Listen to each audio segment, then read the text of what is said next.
demain, il y aura un grand événement. Quelque chose va se passer demain.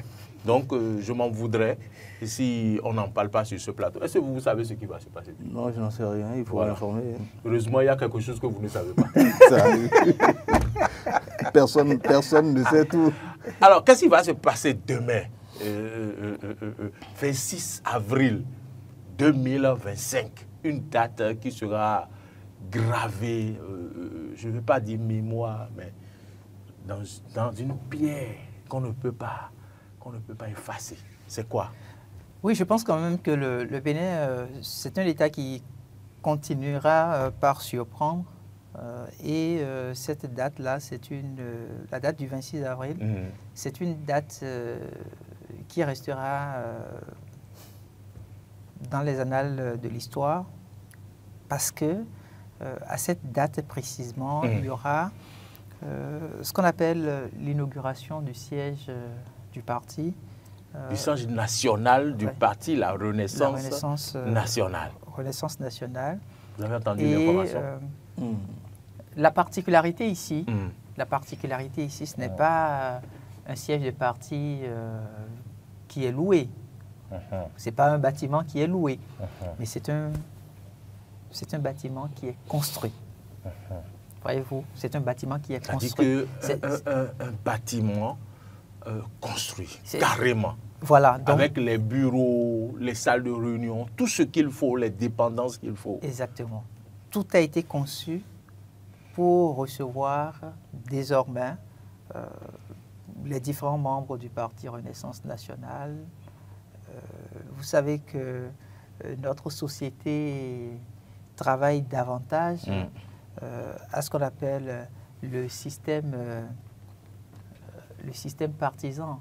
Et avec le système partisan, c'est de grands ensembles. C'est de grands ensembles. Le Parti Renaissance nationale, où on a pu voir le logo affiché tout à l'heure, c'est ce parti-là qui est aujourd'hui présidé par Madame Claudine Afiavi Prudencio. C'est la seule femme d'ailleurs présidente de parti au Bénin. Même quand vous prenez l'Afrique de l'Ouest, il y a très peu de partis politiques qui ont à leur tête une femme.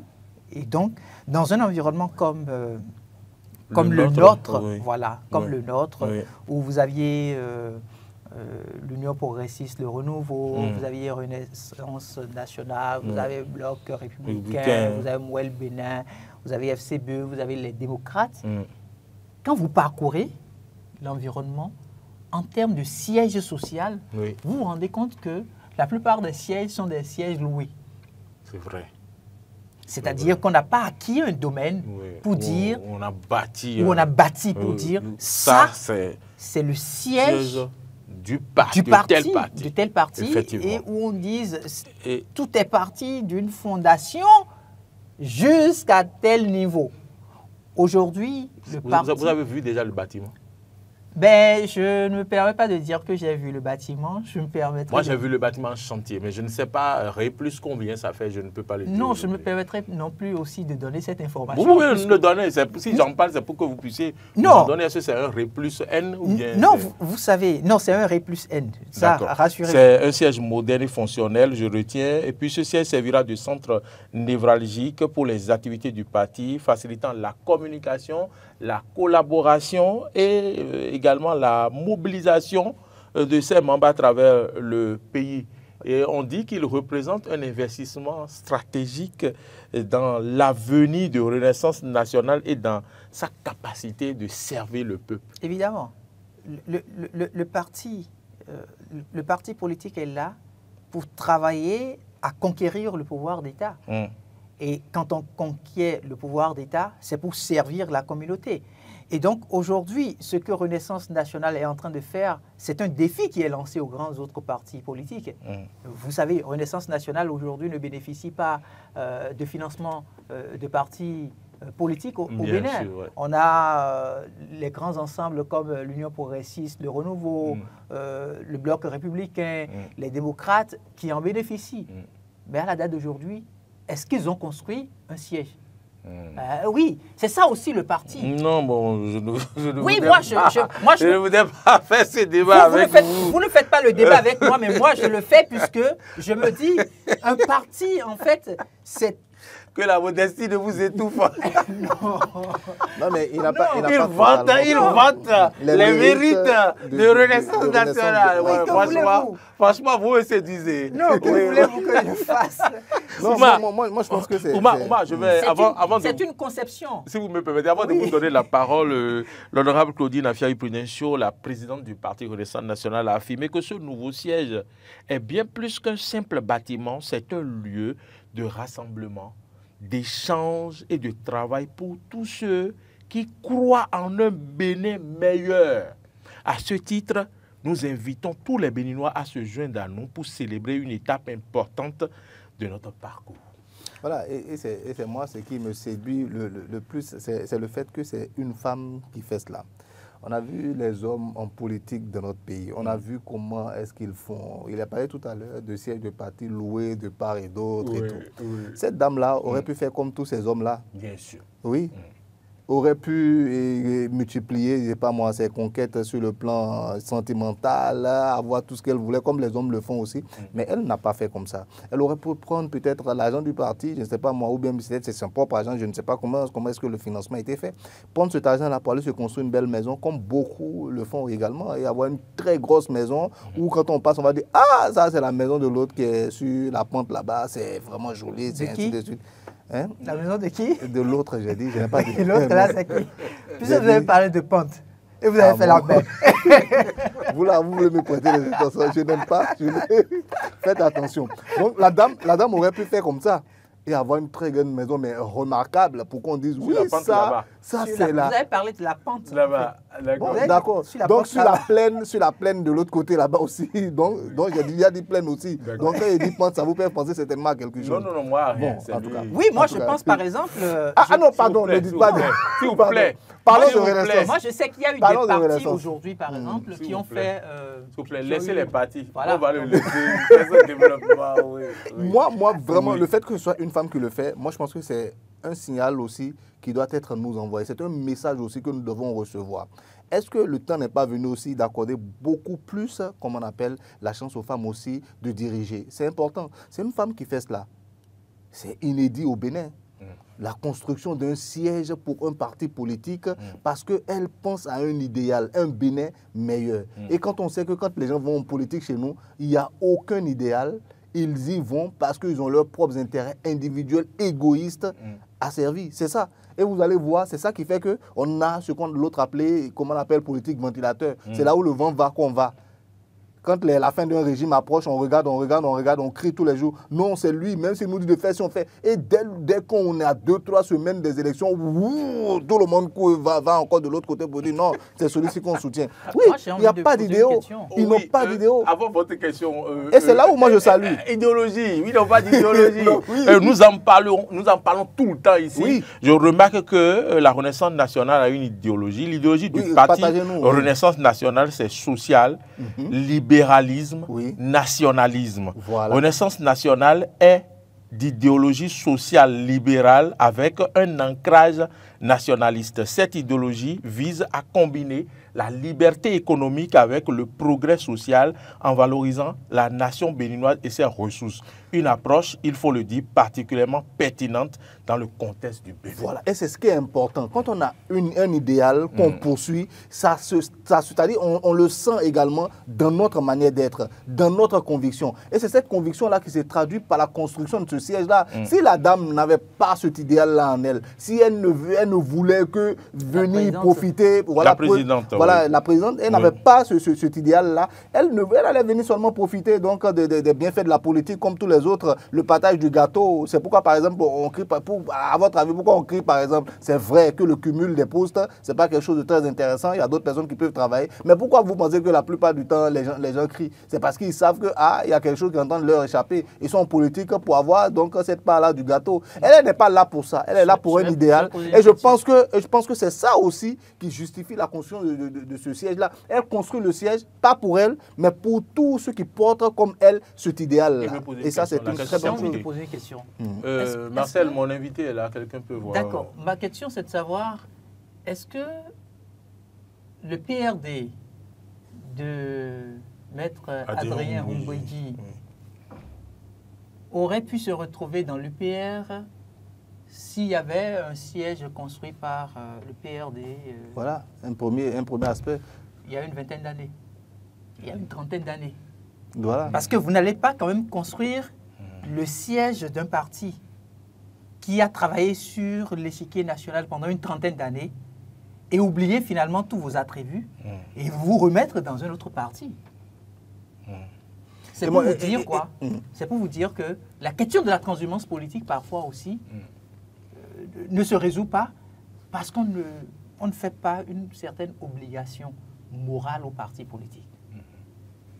Si nous louons un siège aujourd'hui parce que nous sommes parti Lyon, demain nous pouvons abandonner ce siège-là et nous retrouver avec un autre allié. Parti Panthère, avec un Léopard. Autre... Exactement. Mais quand on sait que ce siège-là, nous l'avons construit avec le fruit de notre sueur, quand nous savons que ce siège-là, on l'a construit pour répondre à un idéal, cet idéal-là, ça peut être réalisé 50 ans plus tard, ça peut être réalisé un siècle plus tard. Bien sûr. Mais la conviction a été nourrie, la vision a été portée, peut-être par un citoyen. Et on laisse quelque chose finalement de palpable aussi. C'est ce que Mme Claudine Afiavi, la ministre conseillère à la Santé, est en train de démontrer dans notre paysage politique. Je crois que la construction de ce siège-là pour Renaissance nationale permettra de nourrir davantage l'actualité autour de la vie de nos partis politiques les semaines à venir. Et c'est ce que moi j'appelle joindre, comment on appelle l'utile à l'agréable. Non, l'acte à la parole. La parole ici, c'est l'idéal qu'on profère. Ils ont dit leur idéal. Mais l'idéal là, on l'ancre à quoi? On l'attache à quoi? Et c'est là où je vais jouer encore sur la sémantique. On parle d'immobilier. C'est un immobilier qui est en train d'être mis en place. C'est quelque chose de complètement immobile. Donc qui est bien ancré, qui est là. Donc cet idéal là va avec ça. Si une fois que c'est bien mobile et immobile et que c'est là et que tout le monde le voit, on sait que ceux-là là ils sont indéboulonnables. Leur idée, c'est ça. Solidarité, ou bien qu'est-ce que vous avez dit là, la solidarité avec un ancrage national, c'est ça aussi. Voilà. Donc, tous ceux qui partagent cet idéal-là avec elle savent que on a désormais un repère. Notre repère est là. Si on veut s'informer sur le parti, c'est là-bas. Si on veut savoir comment est-ce que le parti marche, c'est là-bas. Ainsi de suite. Donc, moi, je pense que tous les autres partis aussi devaient réagir de la même manière, devaient faire les choses de cette manière-là également. Tous ceux qui bénéficient en ce moment du partage du gâteau, qui sont aux affaires peut-être, il faudrait qu'ils pensent à ces choses-là aussi. Il y a du partage du gâteau. Mais écoutez, c'est comme ça chez nous. Vraiment, on ne va pas en politique. On ne va pas en politique. C'est quoi votre invité là? Mon invité est là, il ne me reste que 9 minutes. Vous êtes d'accord avec moi que je ne peux pas le recevoir en 9 minutes. Vous êtes d'accord avec moi? Faites un plateau spécial avec lui. Alors, ce que je vais faire, l'horoscope, on va clôturer l'émission. Et puis, je vais faire un plateau spécial de peut-être 26 minutes ou 15 minutes avec lui. Un entretien spécial. C'est ce que je vais faire et je vais partager après avec les téléspectateurs pour qu'ils voient un peu la position. Lui, son analyse par rapport à la situation en Côte d'Ivoire. Ce fut un plaisir. Donc, demain, toute la journée, ça va faire quoi? Ça va inaugurer? Ça va manger? Ça va danser? Ben voilà, puisque vous parlez de inaugurer, est-ce que nous sommes invités? Est-ce que ça va réfléchir? C'est ça aussi. Est-ce que ça va réfléchir? Oui, c'est ça aussi la particularité de ce parti que je découvre avec une certaine fierté. C'est un parti dans lequel on ne mange pas. C'est un parti dans lequel vous apportez votre contribution en tant que militant. C'est-à-dire que l'ouverture est faite et c'est votre contribution du militant qui donne vie en fait au parti. Je vous ai provoqué, je voulais que vous puissiez dire cela avant qu'on ne clôture. Parce que j'ai vu ce qui s'est passé. Imaginez, Oumar, que ce sont les militants qui ont cotisé pour pouvoir faire pour maintenant l'inauguration. La cérémonie d'inauguration. Voilà. C'est beaucoup de millions qu'ils ont cotisé, je ne dirai pas ici. C'est extraordinaire. En fait, c'est extraordinaire cette école qui se vit au niveau de ce parti Renaissance nationale. Et je crois je crois, du plus profond de mon cœur, je crois que Renaissance nationale va bousculer les habitudes au niveau du paysage politique. Moi, je me permets de dire que Renaissance nationale, c'est le parti qui vient de donner du crédit à la réforme du système partisan chez nous au Bénin. Avec cette volonté nourrie par le chef de l'État, arriver en un laps de temps à construire un siège pour le parti politique et souhaiter que désormais les militants puissent se dire voilà notre identité. Voilà notre identité. Parce que voilà notre maison. Oui, le simple fait de dire, vous savez à quel point le citoyen béninois est attaché à la terre, à sa maison. Quand on parle de la terre, c'est sa maison. Quand vous posez la question à quelqu'un de la cinquantaine d'âge qui n'a pas encore construit sa maison ou qui n'a pas encore acquis un domaine ou une parcelle, il a de difficultés à pouvoir se prononcer. C'est comme s'il n'a rien réalisé. C'est de la même manière qu'aujourd'hui, les partis politiques doivent pouvoir dire, ben, nous voulons offrir un développement pour notre pays. Mais nous-mêmes là, notre maison, là où nous devons rester pour réfléchir, pour penser au développement, est-ce que nous l'avons déjà construit? Donc moi, je lance donc le défi à ces partis politiques, en l'occurrence à l'Union progressiste et au Bloc. Non, laissez-moi le faire. Laissez-moi le faire parce que c'est de cette manière-là que nous allons assainir notre... pardon avec moi. Vous savez que c'est de cette manière-là qu'on va assainir le... On n'est pas dans le secret de ces partis. Peut-être que ces partis aussi, dans quelques jours... C'est ici que nous annonçons cela. Et c'est ici, par exemple, que beaucoup apprennent que demain, ce parti va inaugurer son siège. Je vous dis, vous savez à quel point l'Union progressiste, le Renouveau, qui est un parti qui vante le mérite de fait qu'il est le plus grand parti politique au Bénin aujourd'hui, ne manque pas de communiquer. Mais c'est avec plaisir. Alors qu'ils n'ont pas de siège construit par eux-mêmes. Moi, je souhaite que ce parti-là puisse monter aussi au créneau, nous dire, vous aurez la chance. Je n'appelle pas ça un défi. Moi, je n'appelle pas ça un défi. Moi, en tant que citoyen, je parle en tant que citoyen. Oui, je dis bien, en tant que citoyen, je veux découvrir aussi ces sièges construits par l'Union progressiste, le Renouveau, et par le Bloc républicain. Parce que vous avez vu, l'État est en train de faire quelque chose. L'État nous a... Non, je vais finir. L'État est en train de nous donner l'exemple. L'État est en train de nous donner l'exemple. L'État aujourd'hui, vous avez vu tout ce qu'il y a eu comme cité ministérielle qui est en train d'être construite. La Renaissance nationale. La cité ministérielle. Pourquoi l'État est en train de faire ça? C'est pour mettre fin aux locations des bâtiments. Merci. Alors que les partis politiques aussi puissent faire le même exercice. Renaissance nationale, c'est le premier parti qui le fait aujourd'hui, à l'ère du système partisan. À l'ère de la réforme.